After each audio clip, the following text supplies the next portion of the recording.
sunny, 86 degrees.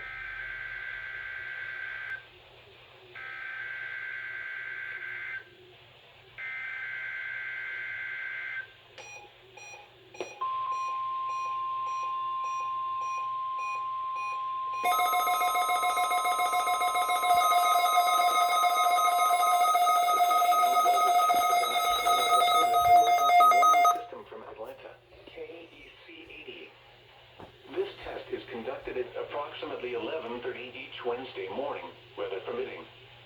If this had been an actual emergency weather situation, the warning alarm would have been followed by an actual watch or warning.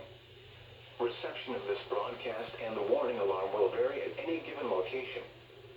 This variability, normally more noticeable at greater distances from the transmitter, will occur even if you are using a quality receiver in perfect working order. To provide the most consistent warning service possible, the warning alarm will normally be activated for warnings in selected watches within a 40-mile radius of your transmitter. This area includes the following counties in the Atlanta listening area: Cherokee, Clayton, Cobb, DeKalb, Douglas, Fayette, Forsyth, Fulton, Gwinnett, Henry, Newton, Rockdale, and Walton. This concludes the weekly test of the warning alarm system. We now return to our normal weather broadcasting.